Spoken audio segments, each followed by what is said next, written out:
Britain's conversation, The Nigel Farage Show. Mr. Nigel Farage. Thank you, Donald, and good evening, everybody. Well, I'm here in Strasbourg, where Euro MPs meet after the long summer break for a week of debates, including on Wednesday, Jean-Claude Juncker, EU Commission President, will give his State of the Union speech. It'll be interesting to see whether he talks about Brexit. He says that he won't. Equally, will he talk about the growing populist revolt, call it what you will, because it is happening. And yesterday it happened in Sweden, because as a result of their general election, the centre-left bloc have about 40% of the vote, the centre-right bloc have around about 40% of the vote, and with 18% of the vote, up from 13 last time, are the Swedish Democrats. Now, this is a party whose roots, going back to the 1980s, are pretty national socialist, but they've cleaned up the act. They've expelled hundreds of members of their party, people who've made appalling comments on Twitter and Facebook and elsewhere. And they fought this on a ticket, saying that frankly, they've had enough of asylum seekers coming into the country. Sweden has a population of 10 million. Nearly 1 million migrants have come into that country over the course of the last 10 years. So pro rata, they've accepted more than anybody, and they've taken more of the burden from what Mrs. Merkel had to say than any other country outside Germany. Equally, they were also campaigning for a referendum on Sweden's membership of the European Union. So this is an anti-EU party calling for a stop to the current asylum and immigration policy that is going on in Sweden. Now, given that over the course of the last few months we've seen cars burning in their hundreds in city centres, we've seen shocking crime figures, particularly from cities like Malmö, and I'm talking about a huge increase in sexual violence, a huge increase in murder. Actually, the 18% that the Swedish Democrats got wasn't a particularly stunning result. They were actually polling in the mid-20s and maybe even slightly higher a few months ago. But what happened was actually many of the other parties began to take on the same message, at least on immigration, saying we're going to cut numbers. But nonetheless, what happened in Sweden yesterday, and bear in mind, this has always been considered to be the most liberal country in Europe. It's part of a bigger overall trend. Virtually every country now has a rising Eurosceptic movement, and the one that I would really point you to is Italy, where the Lega, the League, led by Matteo Salvini, who scored 17% in that general election earlier this year, which that was considered to be an amazing result, given that party was on its back at 2% just 5 years before. In polls this weekend, the League are now on 35%, with the Five Star Movement equally with some strong Eurosceptic messages on 30%. So what's happening? What is going on? Why do you think there is a growing resentment in Europe of the European Union? And I wonder, Mr. Juncker, are you going to address this on Thursday? Because I tell you what, I am in my speech. So what do you think, folks? Is it simply down to immigration? If it is, call me on 0345 6060 973. Is it about economics? If you think that, text to 84850. Or is it about resistance against rule from Brussels? Brussels looking a bit authoritarian, a bit of a bully boy. If that's how you feel, please tweet. Using the hashtag Farage and LBC at LBC. And as ever, you can watch on Facebook and comment there too. I'll give you my take very quickly. This is about immigration more than any other factor. The decision of Jean-Claude Juncker in 2015 to put in place the EU's common asylum policy, which basically meant that anybody that landed on southern European shores coming across the Mediterranean would be allowed to stay. That, of course, was hugely inflated by Angela Merkel saying, we can cope. As many as want to come can come. And it's that has led to such huge resentment. Because people say, hang on, we're seeing our towns and cities changing here, almost beyond recognition in some places. Nobody ever asked us about this. We'd never voted on this. And there is a great sense of resentment. So I think immigration and culture is absolutely the number one reason why this is happening. Secondly, it is about authoritarian rule from Brussels. Tomorrow, Viktor Orban, the Hungarian Prime Minister, who has already said to the EU's migrant quotas, no, we're not going to take anybody. he's going to be here in the European Parliament tomorrow, where he'll be treated at best like a naughty schoolboy, at worst like an evil tyrant, despite the fact he's democratically elected with a massive parliamentary majority. And they're talking now about applying Article 7 to Hungary, as they're doing to Poland, which means they'll strip them of their voting rights and stop sending them money. I think the second reason for this is authoritarian rule from Brussels by people that you can't vote for and you can't remove. And right at the bottom is economic circumstances. Now look, we can go to countries in the Mediterranean where youth unemployment is still 30 to 50%.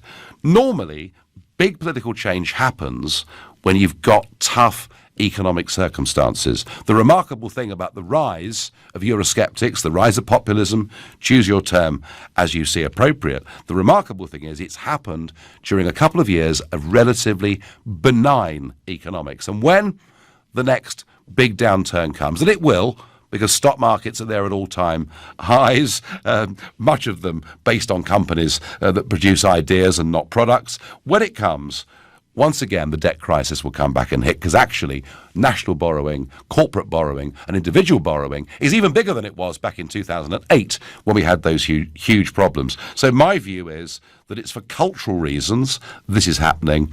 But when we get the economic downturn, I think this will actually reach a level where there'll be several other countries that will be having referendums on staying part of this union. Tell me I'm right, tell me I'm wrong. That's my view, that's my take. I think it's remarkable that this is happening at a time of benign economics within the Eurozone. Let's go to Jonathan in Glasgow, who is a new caller to this show. Jonathan, good evening. Hello, Nigel. How are you doing? I'm doing well. So, I think all of us would have to admit, whether we were pro-E or anti-Jonathan, that there is a big rise in Euroscepticism. Definitely. I mean, I think you're absolutely correct. I think the big reason it's a reaction against the massive uncontrolled immigration into Europe. And there's no two ways about it. People have had enough. The crime statistics, like you're saying, go through the roof.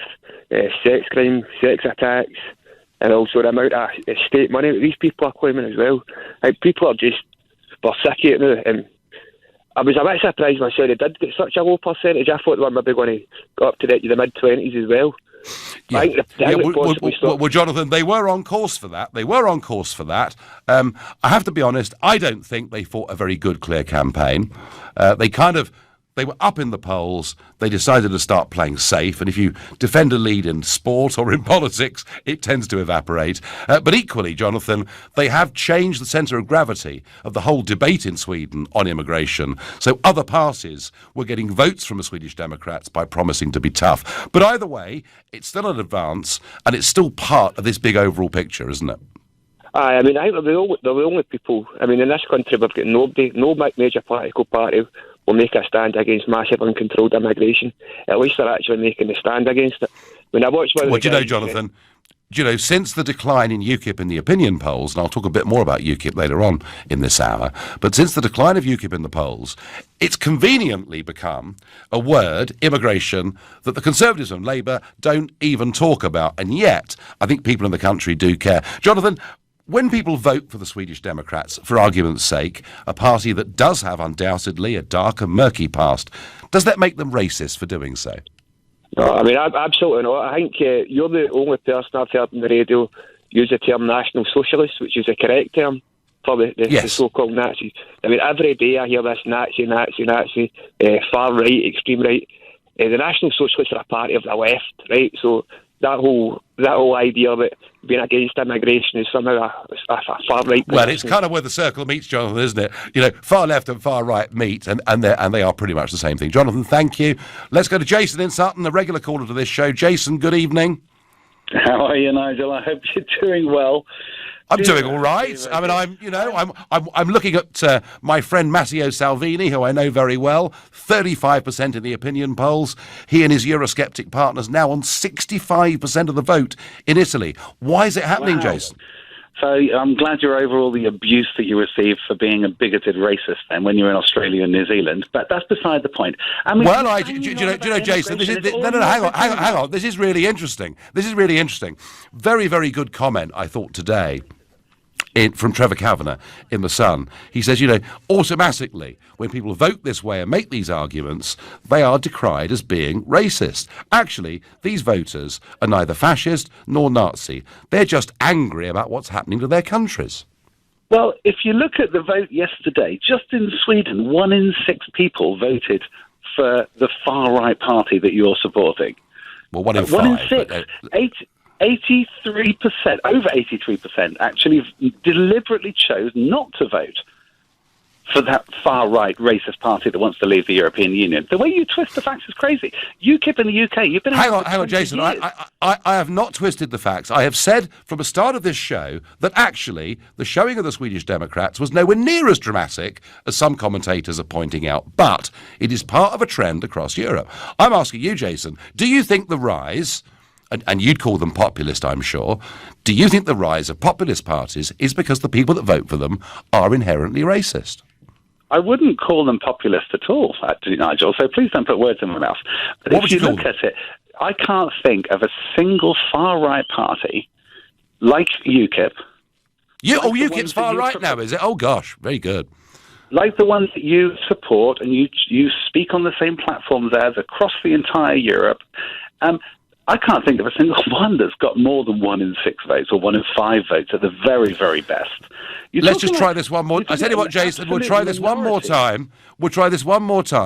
Salvini's on 35% and the Five Star are on 30%. Something fundamentally radical is happening in Italian politics. You're a supporter of this European project. Mr. Juncker's got to get up and give a speech about this on Wednesday. Do you have any idea why they're turning against the mainstream in Italy? Look at their record. Have either of them suggested it would be a great idea to leave the European Union? They're talking now. Everybody can see what a disaster Brexit is. Everybody can see. Everybody. And yet you sit there on the radio preaching to your fanatic followers that you're talking absolute rubbish. You are about to all right, Jason, I'm talking rubbish. There's no rise in Euroscepticism in Europe. Everybody is happy as Larry with the European project. Is that what you're telling me? Again, you're putting everybody no. Well, tell me. No more than 20% of the people... Well, there's 65% in Italy, Jason. I've tried my best. I've lost. I can't help it. You're listening to the Nigel Farage Show here on LBC. It's now 6:15. Well, Prime Minister Stefan Löfven of Sweden has got a hell of a job to try and put together a coalition because the centre-left are on 40%, the centre-right are on 40%, and the Swedish Democrats, the Eurosceptic anti-immigration party, are on 18% of the vote, up from 13% last time. So it's going to take a long time, I think, to form a coalition. So the Swedish Democrats hold the balance of power. Either side could do a deal with them to govern, but I promise you, nobody is going to do that. They will be left out very much in the cold. Of that I'm certain, but right across Europe, Euroscepticism is rising. I'm asking you what you think the reasons are. Laura in Shenfield says it's about one word, immigration. Dave in Wimbledon says, don't lose sight of the fact 82% of Swedes supported centrist parties. The people are clearly not with the far right. Dave, I made the point earlier that they were above 25% of the vote, but the other parties started talking about getting tough on immigration, and that did make a big difference. Jeff says, if you're outside the EU, you can respond to changes in the marketplace quicker. You've got to be quick on your feet these days to respond to market forces, not tied down by a bureaucratic organisation like the EU. And that very much an argument, Jeff, that Salvini and others in Italy are making. They're saying, look, we're having so much of our economic life determined somewhere else. Surely better that we do it and make our own decisions. Let's go to Sweden. Let's go to Gothenburg, to Dean, who's a new caller. Good evening, Dean. Good evening, Nigel. Great to be on the programme. Very good to have you on. So, in a sense, it wasn't quite the earthquake that some thought it would be, was it? No, it wasn't. And obviously the polling was pretty high, but they're pretty hard to read, apparently, the Swedish Democrats, because lots of people are still quite afraid to say that they agree with them. Do you understand? Oh, no, I do. I mean, shy Trump voters, shy UKIP voters, shy Brexit voters. I'm sure it's the same with the Swedish Democrats. But either way, Dean, I mean, the whole thing, effectively, Parliament is numerically pretty stalemated now, isn't it? It is. They're definitely not going to talk to them or allow them in. But at local level, there's a lot more across across the board. They talk to each other to get things done, but they're pretty steadfast, all of them. So they just have to start listening to the people a little bit. If you look at South Sweden, that's totally yellow. That's totally Sweden Democrat. But they're sort of the areas that are having to put up with the influx of people. And that's Malmo and after. places like that. Yeah. They're not racist, but they get branded as racist because it is such a. Dean, are you still there? But we're going to get Dean back, because I wanted to find out more about his neighbours who started to vote for the Swedish Democrats and why. Let's go to Anna in Welwyn Garden City. Anna, good evening to you. Good evening to you, Nigel. Thank you for taking my call. I've been listening to this debate quite carefully. So, Euroscepticism, Anna, is rising, whatever people think. What's going on in your opinion? Well, I've had this sort of general view in my head for quite some time, regardless of how Sweden have voted yesterday. Mm-hmm. And I can see, it is quite a generalised view of mine, in effect. I see that we're in fact all European. I mean, we've come from Norway, or, our ancestors have come from Norway or Italy like me, because I'm half Italian. And I think what's happened is this entity, this European Union, has come up under our noses, because I can assure you, a lot of people really weren't aware what they actually did, and the rules that they have embedded, and like for instance with the Brexit situation, whereas they will not budge on the main principles because they don't want to undermine the single market, the customs union. I think what the problem is because where it's so rigid and there's no flexibility, you are definitely going to have a situation with the human race and us as a species. If you're confined to all four, sort of like in a room, and you can't get out, there is going to be cracks. And this is what's happening. This is what's happening to everyone. And I can feel where there is no flexibility in their union, in their rules, their regulations, you're going to have this situation. And the people behind this who set this project up in a sense didn't factor that in, you see. They didn't factor that issue in. So, Anna, given your analysis then, you think that Euroscepticism will grow over the course of the next few years, not diminish? It's like you have a crack, it'll only get bigger. This is Change or die. No, I get that. Anna, thank you. How well I remember, after the referendum, meeting Monsieur Barnier, he said, Nigel, we've learnt the lessons of the referendum, by which he meant we're going to centralise even more quickly. They just don't get it. We're going back to Gothenburg to speak to Dean, who promises he's now on a clear line. Hi, Dean. Hello there. I live in the middle of the country, so we haven't got coverage here. Right, so at least where you live there are no riots, because we've seen pictures, Dean, in the last few weeks of cars by the hundred being burnt over the course of weeks in big city centres. Dean, do you know people who've gone from the so-called political mainstream to the Swedish Democrats? Yeah, lots of people. Like I say, they don't talk about it much, but I managed to get people to open up to me. But there are a lot of people that want them to have influence over certain things that the government's doing.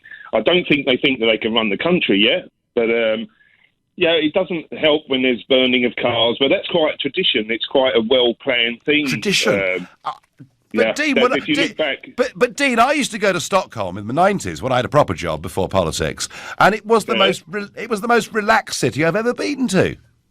Yeah, it's such a shame it's changing, but I think they can do something about it, but they all have to talk to each other. That's the trouble. I had the same view when I moved here in 92, 93. It is a well-run country, or it is. It's still a beautiful country. They just have to just open their eyes a little bit, and if they want to help people, don't help too many all at once. That's the only pressure they put on the systems, is that they've taken in too many at once. But hopefully they'll get it sorted. OK, Dean, thank you very much indeed for your call. Dean has lived there since 92 and he's seen great change. Watson says to me by text, if Italy are so Eurosceptic, when will they leave the EU? The answer is never. They're not that stupid. They've seen the mess you have caused in the UK. Oh, look, I haven't caused any mess in the UK. Theresa May has caused quite a mess in the UK. Brexit's not difficult. And of course the truth of it is, and this I do know from my position here in Strasbourg, if we're seen a couple of years down the road to have made a success of Brexit, it is the end of the European project, which is why they are fighting so hard and being as tough as they are with Mrs May. Just a shame that she seems to buckle. Toby is calling from Reading. Toby, good evening. Good evening, Nigel. I hope you're well. I am well, and to me, Toby, it seems pretty obvious that people in democratic nation states would object to their borders being opened up by somebody else and being told what to do by foreign bureaucrats. I mean, to me, it's obvious, but what do you think? Yeah, well, I think people in general, often we don't like being told what to do. We still have to abide by certain rules, obviously. But I think that there's a simple way of looking at it, and imagine you get into a car. You have to be able to control the speed of that car. It's a big thing. It's moving fast. And if you're not in control, you'll start getting a bit scared. And maybe if you're a fellow passenger, you might get angry with the person driving because they're not controlling the car properly. So if you do that to immigration policy, etc., and you start speeding it up, ramping it up very quickly, that means, of course, that things in countries will change very quickly. And people then get scared because they get into scenarios that they don't really know. They're not familiar with them. They're not in control, Toby. They're not at the wheel, are they? That's the point. I mean, that is the basic sovereignty argument, really, isn't it? Yeah, well, you can take a house. You know, we love having friends and family over and so on, and acquaintances and maybe even people we don't know that well. But it can't be too many and it can't be all the time.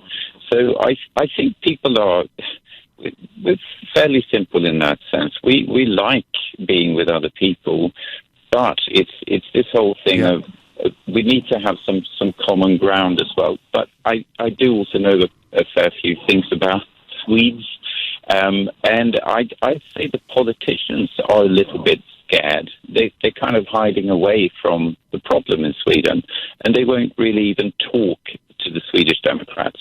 And as you said, you can have a dark past, which they certainly do in the Swedish Democrats, but imagine having a dark present, like the things you might see in, say, the Labour Party with anti-Semitism. Well, that's very true. No, it is quite funny, isn't it, that we throw these terms like far right and appalling human beings, and there are, I think, quite a few people who've phoned into this show over the last few months who think the Labour Party is an even bigger worry. Toby, I thank you very much indeed for your call. Paul says, looks like Barnier finally gets it. The EU's days are numbered. Talk in Brussels that Britain getting a deal is becoming easier. Of course they'll accept Chequers here. They'll accept Chequers because it's a complete humiliation and total and utter climb down. But actually, we could do a Canada-style trade deal if only we had a leader with the courage to go for it. Frankly, German industry couldn't refuse. You're listening to the Nigel Farage Show, exclusive at LBC. It's now 6:30 and time. Whether you go to Hungary, to Denmark, whether you go to Poland, to Germany, to Italy, country after country has seen the rise of Eurosceptic and what we call populist movements.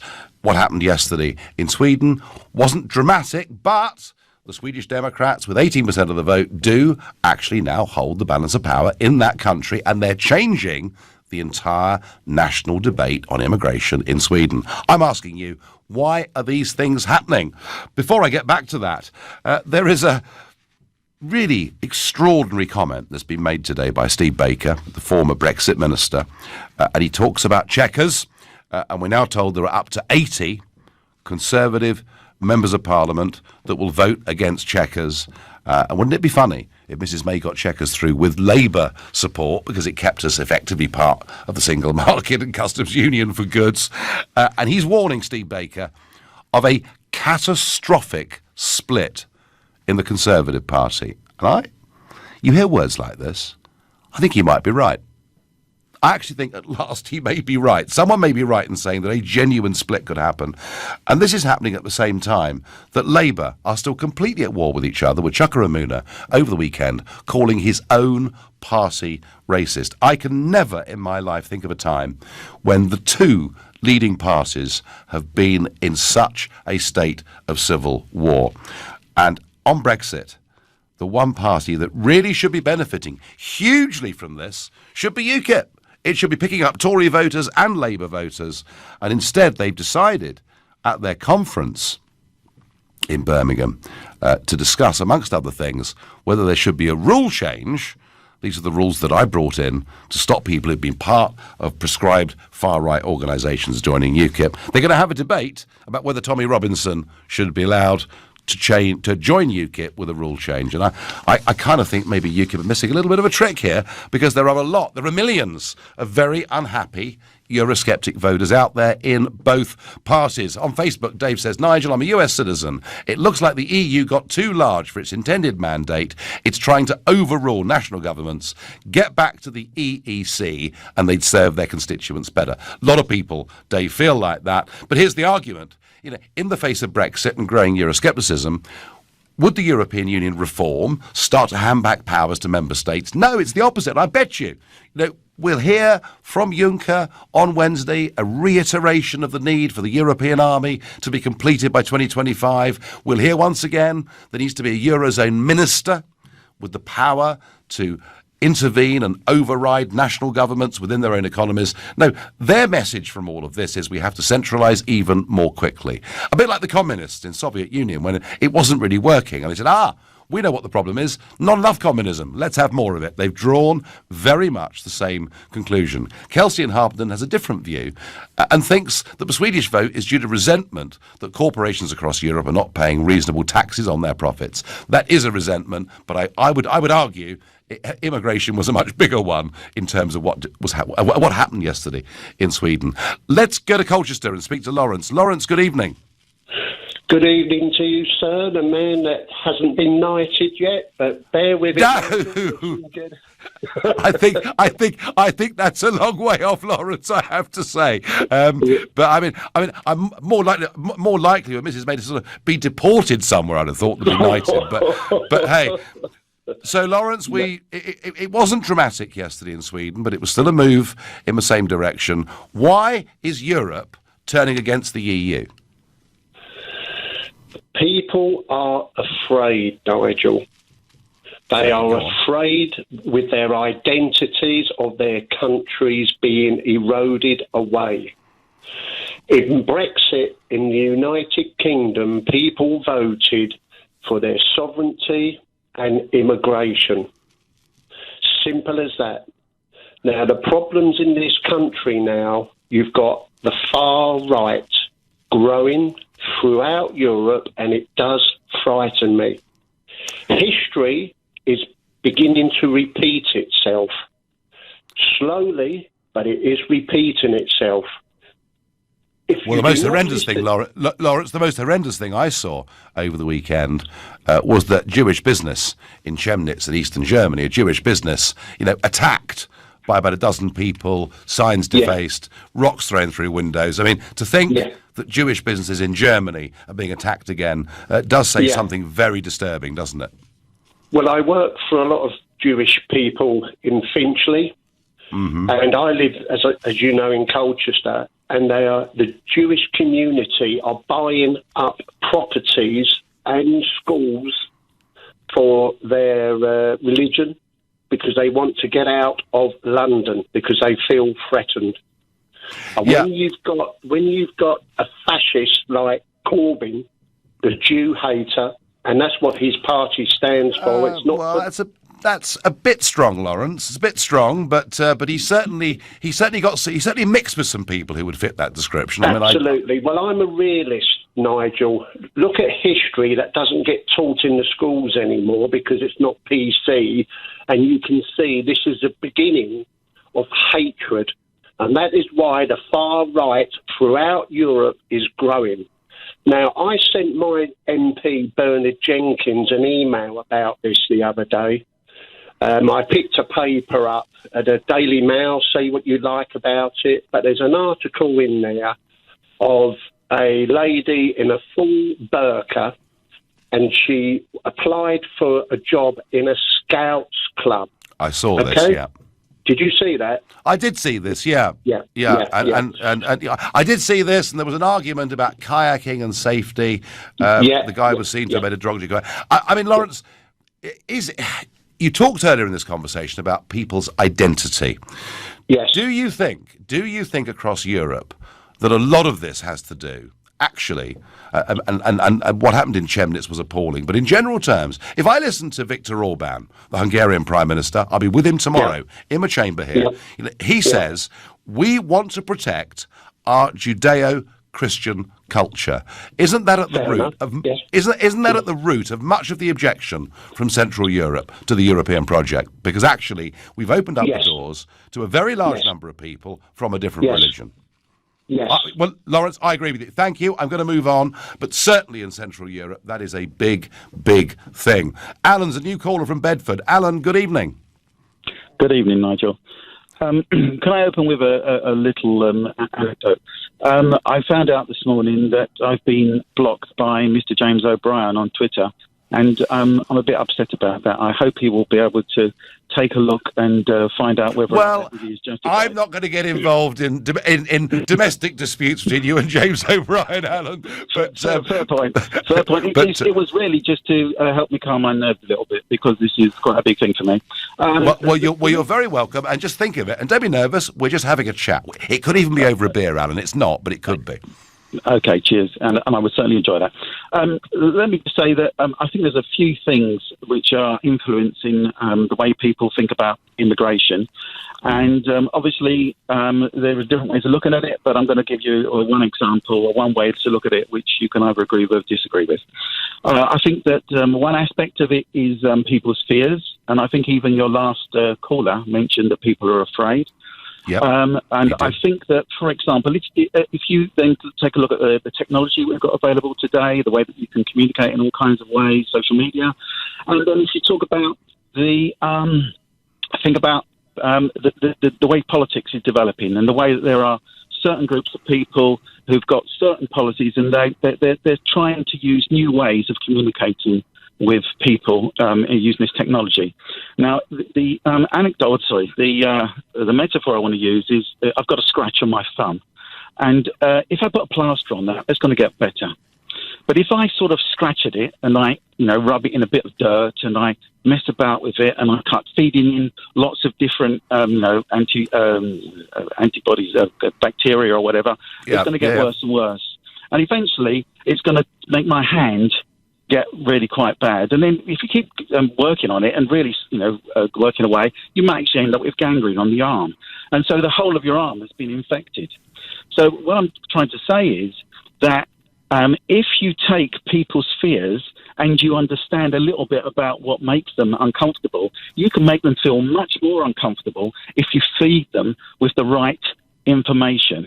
And I believe that there is a lot of that going on right now. Yeah, I mean, clearly in politics, Alan, whatever side of politics people are on, they will exaggerate in how they communicate people's hopes and fears. That is the way the world works, and it works that way in the commercial world too. Do you think, Alan, in the case, of Sweden or Hungary or whatever it is, do you think people's fears of mass immigration are justified or not? That's a binary question, and I would like to answer it a bit more nuanced. Well, Alan, I tell you what, there is no simple answer, is there? I know. But do you let me just ask you this one last question, Alan, and we've got to move on.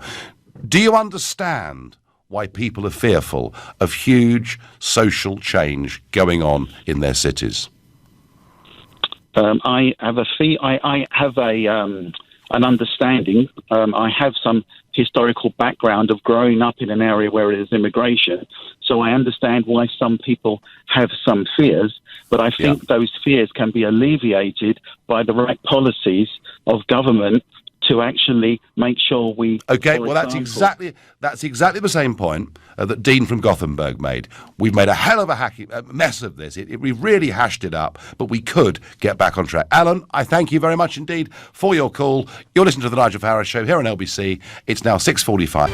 Well, we're discussing the Swedish elections, the rise of Euroscepticism and the reasons behind it. Before that, just quickly, the Boundary Commission has published its final recommendations for new parliamentary boundaries in England.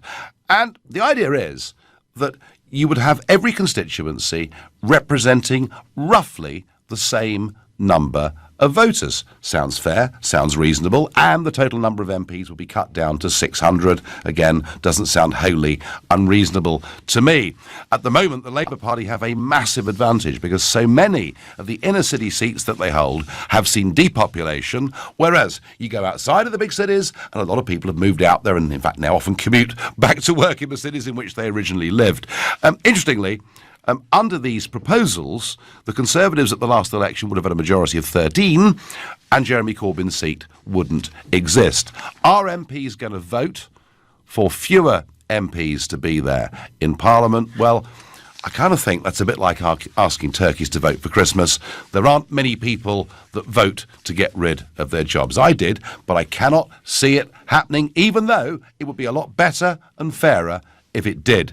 Back to the rise of Euroscepticism, John says, why is it Remainers can hold an entire conversation and never mention Greece, bankrupted by the EU and in the euro? John, biggest mistake they ever made, joining that currency, and I think the Italians are beginning to come to that conclusion too. They're not quite there yet, but they're on their way. Let's go to Mick in Bath. Mick, good evening to you. Good evening, Nigel. Thanks for taking my call. I was listening to the Swedish result, and I just thought I'd ring in and tell you that I don't think this is not solely about immigration. It's about mass immigration. Yes, no, fair point. That's their problem. Yeah. It's not, and it's also not about having a voice. And I feel people have a feeling that there's no representation anymore, and that's why people are moving away. And the EU are just looking like Big Brother to me. Yeah, well, that increasingly is how people are feeling, and I'll certainly see that face to face with Mr. Orban from Hungary tomorrow. Mick, you're quite right in saying what you said. Do you know, in 1999, when I was first elected to this place, in all my election material, the word immigration did not appear once. Why? Because it wasn't an issue. You know, we'd had a very settled net migration policy over the course of the previous decades. It wasn't until the EU expanded, Mick, led in former communist countries, that saw this huge inflow into our country and then compounded it all by saying, as Mrs. Merkel did, anyone can come. So, Mick, I agree with you. It is not about immigration per se. No, it's the mass immigration. But you see, Yes. what they're trying to do is they're trying to sort of put a cap on this. And the more they sort of ignore people's feelings, people will turn to extreme parties. And you'll find this is going to happen. I've been predicting this for years, actually. And it's happening now, and to a small scale. But if it's not corrected, Nigel, it will get worse and worse. Yep. And I can see the whole thing collapsing, as you do. And that derogatory term we always get, populist. I was doing some work this afternoon. I just got the Oxford Dictionary here. And here, this is what the explanation is. Appealing to the general public, widely favoured or admired. So if I'm a populist, I'm really pleased about it. No, it was Mr. Barroso, the previous Commission President, first started referring to me as a populist 10 years ago. I said to him privately one day, no, I'm not a populist, but the policies are becoming increasingly popular. He didn't seem to like that very much. Mick, you're right. Unless they learn the lesson, within the European Union, this rebellion will grow and in the end subsume and destroy the whole thing. Thank you, Mick. Let's listen to what Jean-Claude Juncker has to say on Thursday. I promise you he will be going hell-bent for deeper centralisation. To them, over here, it's a religion. Let's go to Leicester and speak to Dan. Good evening, Dan. Hi, Nigel. So, why is Europe increasingly rebelling against the European project? I think for two reasons. Firstly, because the European project has shouldered a lot of the blame for the stagnation in lifestyle that's happened since the 2008 financial crisis. And secondly, because I think there's a widespread misunderstanding of what the European project really is these days. All right, Dan. In a word, tell us, what is the European project these days? So the EU these days is an economic bloc designed to try and compete with China. It thinks that economically it can compete with China. It hopes militarily it can compete with America, which is a bit Walter Mitty to me, but hey. And what it's about, Dan, is the creation of the world's global superpower. Well, the future is in superpowers, and probably economic superpowers as much as anything else. Do you really think so? Do you really think so? Do you really think that people... I mean, if the peoples of Europe wanted to be in the United States of Europe, and they'd been told from the start that's what it was about, if they'd accepted it, people like me wouldn't exist. Isn't the problem, Dan, this has been done to them without anybody ever really being told the truth? Well, in this case, it's been done to them because people have never really taken an interest until recently. People on the continent are a lot wiser about what's going on in Europe because they have to be, I guess. They're on the same landmass. But well, I see. I mean, again, the rise of China. Again, Dan, if you said to people in Europe, "Do you want a cooperative structure in Europe? Do you want to trade together, cooperate together, have reciprocity, and maybe even common standards on a range of things?" I think, Dan, people would say yes. But they actually increasingly are saying they want the nation state to be the building block that they respect. Well, I think the cultural element of a nation state has always got to be respected, but the free movement of capital and labour and therefore people is necessary in order for the EU to compete. It's not an option, not an optional thing. You have to be able to move capital and people around in order to compete, and the rise of China makes it's not even a matter of choice. The future is maybe because China is there. Maybe Dan, if the European Union hadn't expanded, led in countries where minimum wages were a sixth of what they were in other countries, maybe if they hadn't made these huge mistakes of letting Greece and others into the euro, maybe they wouldn't be facing this huge crisis.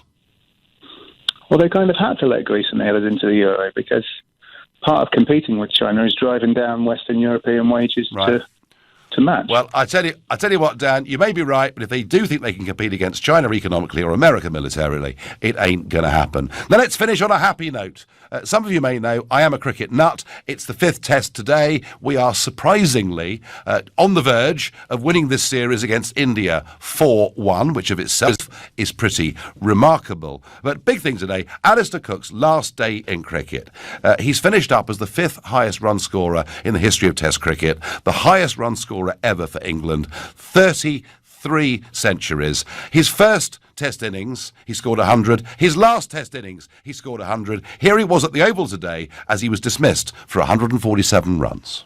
Oh, he's nicked that, hasn't he? He has. And for one final time, Alistair Cook has been dismissed in international cricket.